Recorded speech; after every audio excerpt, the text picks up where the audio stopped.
Hey everyone, in this video we'll be discussing about the median nerve. We know that the median nerve originates from C6, 7, 8 and T1, and it basically originates from the medial and the lateral cords of the brachial plexus and the axilla. So the nerve is so named because it mainly runs along the median axis of the upper limb. It first runs through the arm on the lateral side of the brachial artery halfway down the arm. It crosses the brachial artery and continues downward on its medial side.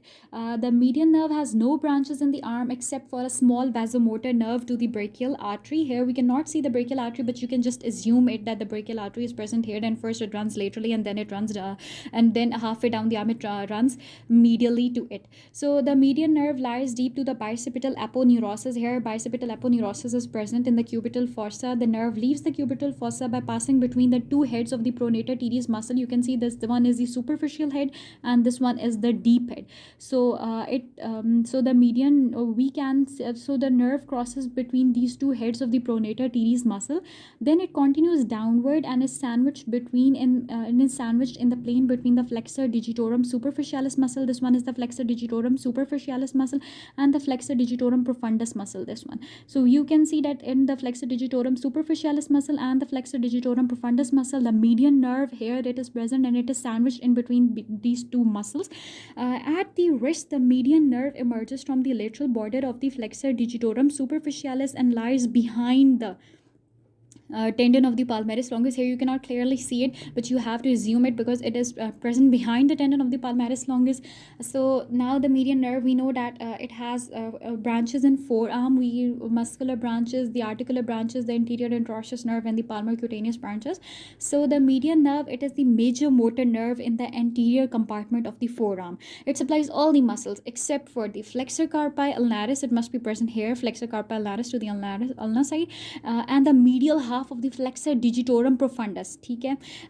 It gives off muscular branches in the cubital fossa to the pronator. Here it gives off muscular branches to the pronator teres, flexor carpi radialis, the palmaris longus, and the flexor digitorum superficialis.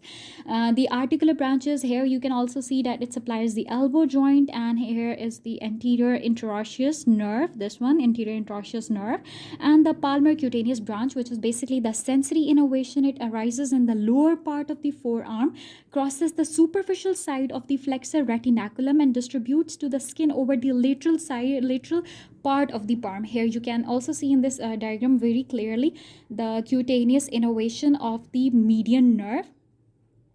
Now we'll talk about the anterior interosseous nerve. So the anterior interosseous nerve, basically it emerges between the two heads of the pronator teres muscle. It passes downward. Now it is present on the anterior surface of the interosseous membrane. You know that there must be an interosseous membrane present between the radius and the ulnar bones, and it passes downward on the anterior surface of the interosseous membrane between the flexor pollicis longus. Now this one is the flexor pollicis longus, and the other muscle, which is the flexor digitorum profundus. Here this one is the flexor pollicis longus and this one is the flexor digitorum profundus muscle. You can see that it is present in between both of these two muscles, and it ends on the anterior surface of the carpus.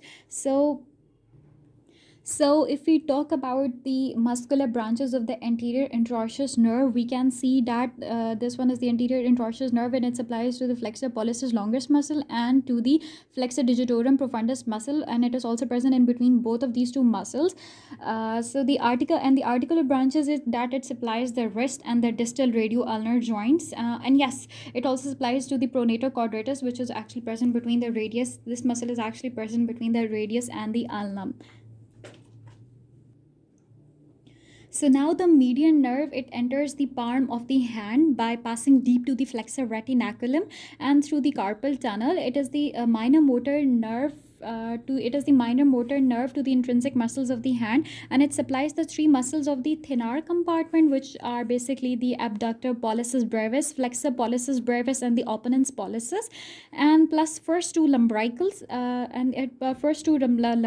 and now we can see the palmar digital branches. It supply the palmar aspect of the lateral three, the palmar aspect of the lateral 3.5 fingers, and the distal half. Now this one is the distal half of the dorsal aspect of each finger. So this was the median nerve. Its branches in the arm. Its branches in the arm, which it has no branch in the arm. Although in the forearm, in the hand, and all the sensory and motor innervation. Don't forget to like and subscribe to the channel.